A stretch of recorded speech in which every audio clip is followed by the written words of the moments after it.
ગુજરાતનો આવાજ।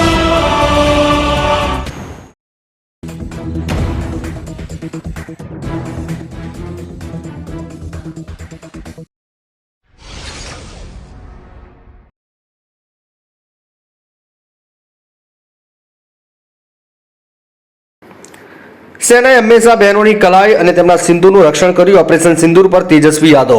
બિહારના પૂર્વ નાયબ મુખ્યમંત્રી તેજસ્વી યાદવે બુધવારે પાકિસ્તાન અને પીઓકેમાં આતંકવાદીઓ ઠેકાણા સામે ભારતના ઓપરેશન સિંદૂર પર પ્રતિક્રિયા આપી।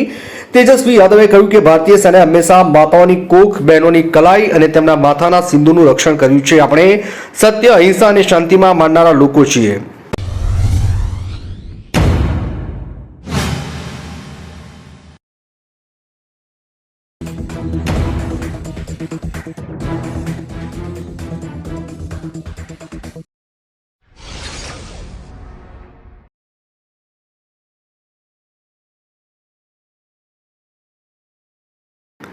ઓપરેશન સિંદૂર બાદ સમગ્ર ઉત્તર પ્રદેશમાં રેડ એલર્ટ જાહેર કરવામાં આવ્યું। ભારતીય સેનાએ પાકિસ્તાન અને પીઓકેમાં આતંકવાદી ઠેકાણાઓ પર ઓપરેશન સિંદૂર હેઠળ કાર્યવાહી કર્યા બાદ ઉત્તર પ્રદેશમાં રેડ એલર્ટ જાહેર કરવામાં આવ્યું છે। ડીજીપીના યુપીના એક્સ એકાઉન્ટ પર માહિતી આપતા જણાવવામાં આવ્યું કે તમામ ફિલ્ડ યુનિટ્સને રક્ષણ યુનિટ સાથે સંલગ્ન કરી મહત્વપૂર્ણ સ્થાપનાઓની સુરક્ષા મજબૂત બનાવવા સૂચના આપવામાં આવી છે।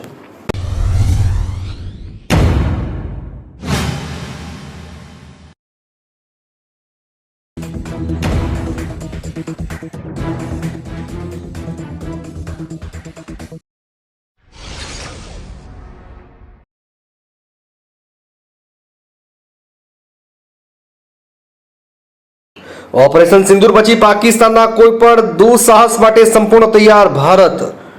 ઓપરેશન સિંદૂર પછી ભારતે તેની પહેલી પ્રેસ બ્રીફિંગમાં કહ્યું કે ભારતીય સશસ્ત્ર દળો પાકિસ્તાનમાં કોઈ પણ દુષ્પરિણામનો જવાબ આપવા માટે સંપૂર્ણ તૈયાર છે। ભારતે ઓપરેશન દરમિયાન પાકિસ્તાન અને પીઓકેમાં આતંકવાદી સ્થળો પર હુમલો કર્યો। ભારતે કહ્યું કે તેનો હુમલો માપદંડ અને બિન વધારાવાળો હતો અને તેનો હેતુ આતંકવાદને નિષ્ક્રિય કરવાનો હતો।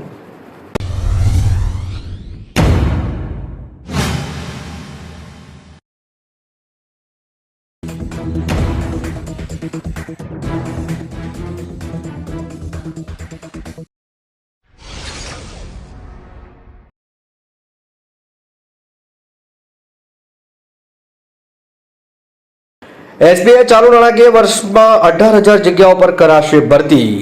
એસબીઆઈના ચેરમેન સીએસ સેઠીએ તાજેતરમાં માહિતી આપી છે કે ચાલુ નાણાકીય વર્ષ 2025-26માં એસબીઆઈ દ્વારા લગભગ 18,000 જગ્યાઓ પર ભરતી કરવામાં આવશે। એસબીઆઈના ચેરમેને કહ્યું કે આમાં 13,500 થી 14,000 ક્લાર્કની જગ્યાઓ અને 3,000 પોસ્ટ અને સ્થાનિક અધિકારીઓની જગ્યાનો સમાવેશ થશે। આ એક દાયકામાં એસબીઆઈની સૌથી મોટી ભરતી ઝુંબેશ હશે।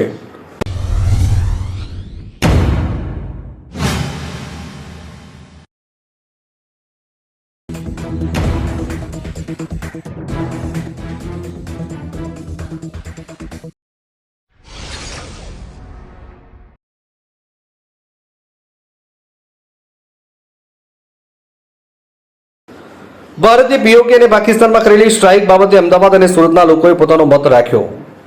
ભારતે પીઓકે અને પાકિસ્તાનમાં આતંકી ઠેકાણાઓ પર કરેલી સ્ટ્રાઇક મામલે અમદાવાદના લોકોએ કહ્યું કે પાકિસ્તાન હવે આ વાતનો ખ્યાલ આવી ગયો હશે કે ભારતમાં જે સરકાર બેઠી છે તે નવાલી સરકાર નથી। આ સિવાય સુરતની જનતાએ કહ્યું કે પાકિસ્તાન આતંકવાદીઓને સપોર્ટ કરતો દેશ છે, તેને પાઠ ભણાવવો જ જોઈએ અને ભારતે જે રીતે આતંકીઓ પર હુમલો ચાલુ રાખવો જોઈએ।